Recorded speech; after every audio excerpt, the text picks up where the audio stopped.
Very Mine good. has my name Good on it. rebellion. Broken orange pico. Oh, that sounds so good. Two-fisted drinker. I got coffee and forgot. Ooh, that's a, Don't keep on looking into it. It'll come up and bite you. Hello, Graham. Oh, Faith. Hello, my dear. Hi. And welcome back, everyone, to Tea at 3. Now, I haven't explained it in a while, so for those of you who haven't followed this program since the beginning, what we do here is we propose a topic to think about for a week. One of us does, and then we both think about it, and we come back and we talk about it, and then the other person proposes the next topic, and we kind of go back and forth.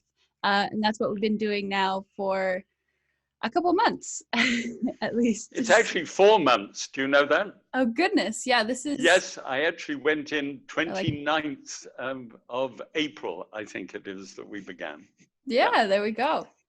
All right, so last week, you brought up the topic of finding our narrow pathways versus the large freeways. One of our examples in that was a narrow pathway of like leaning into community versus like the large freeway of individualism and doing things only for yourself and things like that. So that's what we've been thinking about this week. And you know, my pondering has been, I'm very interested comparing myself to you in the way that you're looking at the future, because the time before we were talking about money and earning money, and you need to earn money, and that's perfectly obvious, and you're going to need to earn money for many years ahead.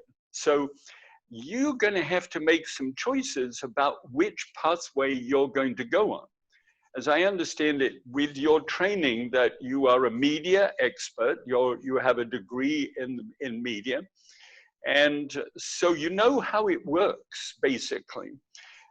And therefore, you are also an artistic person, so you have that design desire within you. So you get to meet up with somebody who wants to make themselves known on the web and find their pathway. So you get with that person and create a presence around that person so that they can drive down that pathway. I think, is that fair enough? Is that who you are? Yeah, no, I like the description of coming alongside someone and like helping them figure out their, like what their dream looks like. You are basically have a skill that can adjust to that person's need to be known. So you have an ability to be able to help that person to be known for what they do. That's a tremendous, wonderful way of serving. But I guess you can also manipulate people in the same way. We see a lot of manipulation in the web. How does, do you have a moral yardstick to hold up against the web? Can you discern things which you can see a bad deal and manipulative? Can you see that? Like for me, or that other people are doing? Yes. Yeah, I think that I don't know that I'm more perceptive than other people in that. I guess because I've studied it a little bit, that's possible. I am fairly skeptical of most things on the internet. Yeah. Having been like having worked for design agencies that like do that kind of thing and not like purposely not working for those places anymore, and so knowing like what the motivation is behind that. So it's not so much that you have a system and a sort of I forget what it's called, a format, and you can work with it, but there's something inside you which would hold you back from working with a person, and it needn't necessarily be what they're doing. There's something about it which doesn't seem right. Do you have that? Do you think you have that discernment? I mean, I hope so. Good. Yeah. Well, I think that you should really lean into that as an idea. Maybe go on the web and do a little bit of browsing over a range of things and ask yourself, is this manipulation or is this a genuine service?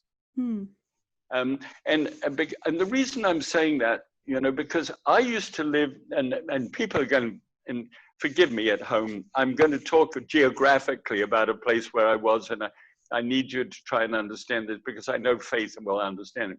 I used to live in Kirkland, and I used to have to go on to I-5 over the lake and over 4 different lanes going into Seattle, and then take an off-ramp to go down to King 5 where I was doing a TV series.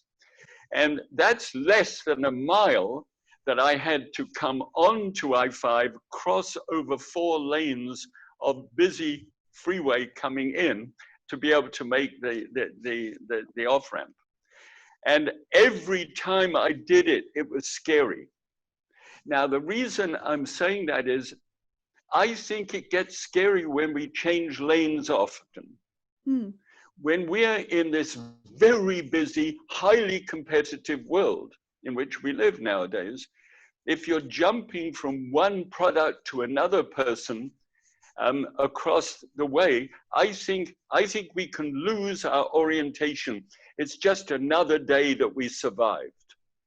And that I don't think is any way to live in this present culture. We may make money that way, we may get famous that way, but it is a horrendous way to there's no rest for the soul in a place like that. It's just self-protective and making it every day. Yeah, okay. And now let's have another go. There's burnout and difficulty so much in that one. That's what I feel anyway. And I've done that, love. You know, not only just on the raw traffic, but I've done that with having 4 or 5 people, all who had a piece of me. And I was trying to facilitate and serve each of those people. I can't do that. I couldn't do it then, and I certainly couldn't do it now. So that was just something that I was thinking of on your behalf, of something that I'd experienced myself. Yeah. So yeah, as brief as my employment experience is compared to yours, I do feel that like that's part of why I'm extremely careful when jumping back into full-time work, is because it's exhausting and it's hard to tell like whether or not it's going to be like a manipulative situation or like an actual genuine good place to be. Yes. Is there a chance that there are some, I remember you telling me about, you worked with a non-profit organization which was establishing medical sort of trips into South America to gain experience, if you will. That obviously, you liked that. You didn't feel burned out about working with that. Yeah, part of the reason why I don't work there anymore was because I left it to go traveling around the world, and it's not, it's a location based and I don't live in the place where it is anymore. And part of the reason was that what I was making there at the time is now below what minimum wage now is in Washington. So there's just always a balance between like jumping into a nonprofit job that is like very fulfilling, but is like can also be exhausting, and you're not doing anything outside of that, and also not making very much because of it's nonprofit. You know, there's not like a lot into it. But yeah, I think the whole pandemic thing has definitely been a big damper on me, like trying to make new connections over the past couple months. So that's a big influence also.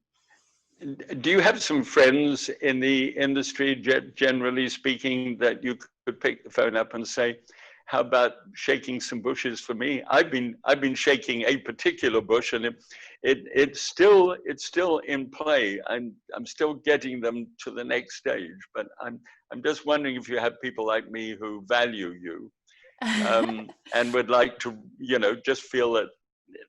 I'm actually wondering. I think I have you need to lean into it. Yeah, I mean, that's exactly why I wanted to bring it up. I mean, part of what I was trying to say last week is that I know that I'm not good at this. Like, I'm not, like, I feel like I'm taking advantage of those connections if I pursue them, even if it ends up for the good of everyone. And so I don't, even if I should. I don't know. It's just, all of it makes me pretty uncomfortable. Does it make you think I'm really promoting myself and I really shouldn't? Is that Sometimes, yeah. Yeah. Oh dear, my dear, you know, you're going to have to overcome that. And that's why we're pondering it, Graham. I'm pondering it. I have a very good friend who said, I tune in every week, not to see you, you're just there. But she said, I really do. I really have got to really love Faith. Aww. Really. And it's a she, and she thinks you're cute, and she has a lovely smile, and such a real person, and all the rest of it. I think you're entirely reasonable for me that you should have a really special job where you can enjoy that thoroughly. And I don't think that we should leave a stone unturned before that's done. So I'm going to say to people who are watching us at the moment, if you like Faith like I like Faith, and you know there's a job to be done on the web, then get in touch with us and start putting it out with your friends as well. Let's get Faith a job. Oh, is this humbling? Is this a humbling experience? Oh, I know. You wouldn't believe, but I'm exactly like you are. I can't do it either. Oh dear. Well, let's take it off you just for a moment and let your blood pressure go down. I'm at a different place in my road. I don't want to get back on the freeway again. I don't. It's no point. I've got a little pathway which is going uphill, and I have to watch where I put my feet because it's stony, and you know, and I have to watch where I go. And there's not much room for more than one or two other people with me on that pathway. And I came across, I think he's called the Weeping Prophet, because I think he was a largely unhappy guy, Jeremiah. And he tells the nation at that time, stand at the crossroads and look, and inquire after the ancient pathways, and take the pathway that leads to good and walk in it, and you will find rest for your soul. You know, something that I like about this metaphor of like choosing the pathway of good is that like the more people that go that way, the more like it's visible for people to go. Like for me, like the decision to become vegetarian was only possible because of how many years I thought about it and how much more momentum there is in the world now. And so it seemed more possible for me to do that than it was before. Yeah. So like more and more people are choosing like leaning into community and serving the environment and like doing those kinds of things, the more that it seems possible for other people. And I think that's right, but it is a road which is less traveled. Mm-hmm. Even though there are more people on it, it's not like the broad highway over here. Mm-hmm. Because people really don't have those values that you just described there. In fact, those values get in their way. They limits their ability to be able to make money in some ways, you know, the economy and the climate thing versus the economy, etc. So I think it's really important to have 2 or 3 people that you know are passionate, as you are, about the future, which is what I am. And I find that passion, 2 or 3 people is enough for me. I don't really need to have a crowd. 2 or 3 people feeling as I feel, it feels enormous. I love to fly a kite and have them say, I like the way your kite flies. That I find is useful. But it is extraordinary. Just stand and look and inquire and find a pathway and then walk in it. And you're going to find this thing. It doesn't say you're going to feel rested. It doesn't say that you're going to be successful.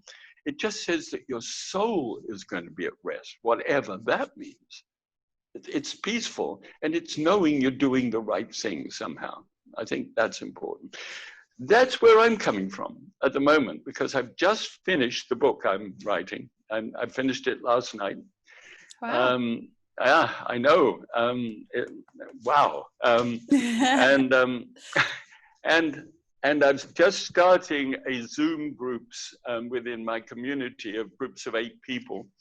And then you and I talk this way, and it seems like there's a possibility for a better future. And I don't have a lot of people who are telling me that. It's just a few who are saying, this really needs to be done.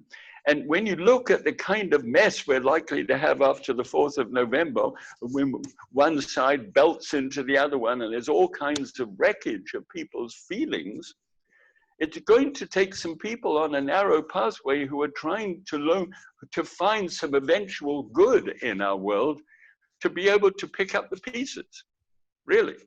And I think that's what's going to happen. Yeah, we had go.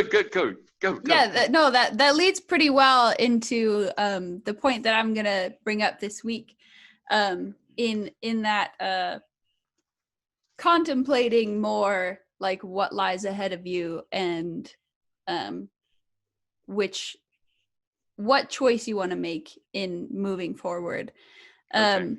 My husband is getting his master's in history and is often talking about like the choices that people made in the past that affect how we live now and where we are now, and like studying what has happened in the past. And it's making me more and more think of like, oh, what are the choices that I'm making that will impact the future? So I just wanted to I think this is like definitely something that I'm saying at myself as something I need to do more, and something that like this program has extremely helped me with, but just like stopping and like actually thinking about the impact of the choices that I make, even in the like non-choices, like the things that don't like when I'm not choosing to do something, there is still an impact in that in some way, whether like whatever that is.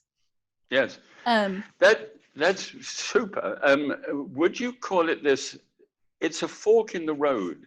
If the road is coming up ahead, and you've literally go this way or that way, you're making a choice about what you do with your life.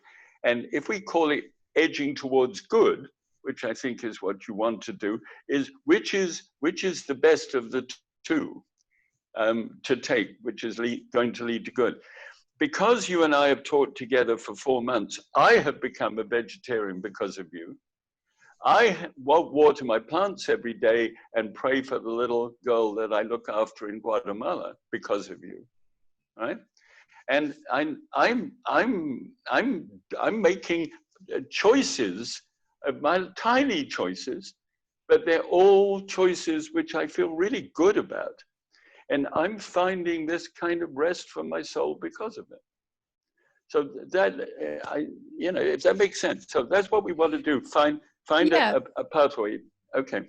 And I'm definitely someone who prefers to keep my head under a rock, but I know that like, I know now, and from talking and thinking about this more, like that can be negative for someone else down the line. I don't know, like the fact that I am just existing is a negative impact in that. But if I am like thinking about those decisions and making conscious good ones, like if I see a piece of trash on the path or whatever, like in the grass, and there's the trash cans like too far away, so someone just left it there, like, yeah, it's gross, I don't want to touch it, and that's like a non-decision to just like walk past it, but like it is a decision because like you're leaving it there and maybe that falls in the river and like then a fish eats it, and like the fish is poisoned, and then the person catching the fish can't live off of that fish anymore. And now like there are so many consequences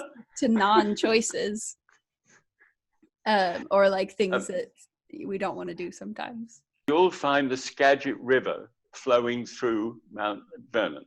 As it flows through towards the sea, it has a fork in it.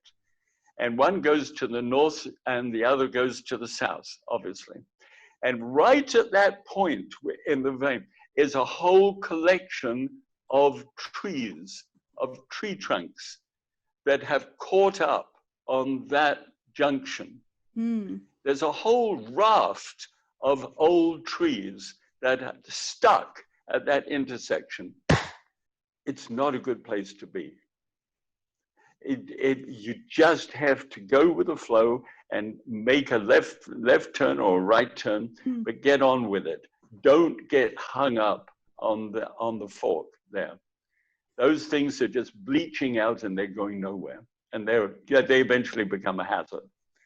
So, and that's my view of things. I don't want to ponder too long by standing at a fork in the road. I need to get on with it and do it. Yeah, I think something in here that we're both coming from different directions on with this is that, like, I often feel like I'm not thinking enough about things, where I think you are often overthinking things, and somewhere there's a place in the middle where we can keep in mind these things and move forward with our decisions and not be paralyzed by it, but also not just skate by. So somewhere in there, I think we can find a balance while thinking about it this week. Yes. Good idea. Yeah. So we're going to look at that, and how would you describe that? We're going to look for the next, we're going to make some kind of a decision about the fork in the road that faces us. I don't want to say this in a crude way, but the way that I'm phrasing it right now in my brain is that it's important to use your brain. Okay. But I think for me, like, it's easier and nicer to just float by sometimes, and there are times when I just need to kind of slap myself in the face and be like, no, like, think about the decisions you're making and think about the impact that has on the world. How about this? Does this work? Could we both come up with the top 3 things that we would like to see change in our world today? Yeah. The top 3 things. Don't worry about whether we can get involved in them or not. Just the 3 things that we would like to see take place. And then let's see whether those 3 things could lead us some way down the path that we're taking. All right? Yeah, keeping those 3 things in mind in your daily life. But if you're really passionate, these are the 3 most passionate things I want to see about the world change today. These 3 things. Then go find out who's doing it. Yeah. Somebody's doing it. And then see whether there's a place. See? And guarantee there's like so many experts in those things that have, if what we're going for is just something that we can do, someone knows. Somebody out there has figured it out. and so do you think that should stop you from being a key person in this? No. I mean, it's not hopeless. I mean, like, there are experts that have. I see what you mean. Other people are involved. Yes. Yeah, okay. Experts that have like been working towards this, and like you can get involved with that, and like there are ways. Good. That can happen. Okay. Well, I'd love to think. I really don't know the top 3 things at the moment, but I'm looking forward to spending a week trying to find out. And so, as Faith told you at the beginning of the program, and you've kayaked with us down this river of words that we've had together. And let's put it this way: will you please ponder with us during this week, and the top 3 things that you would like to have, and come back with us in a week's time and see what we've come up with, and maybe even would you please let us know the 3 things that you're thinking about. All right. together, I think we can change the world. We don't need a great many of us, just some who would agree. Yeah. All right. So this week, we will be pondering our top 3 things that we want to change and the ways in which we can implement that into our lives and have that in our minds as we make decisions throughout the day. So that's what we will be thinking about this week. This has been Tea at 3. Thank you so much for watching. I am Faith Schmidt. This is Graham Kerr, and we'll see you next week. Okay. Oh, yes, and please don't forget to subscribe if you haven't already. And yes, leave your comments down below of your top 3 things or really anything. We love engaging with you guys. And leave a like on the video if you enjoyed watching. And we'll see you next week.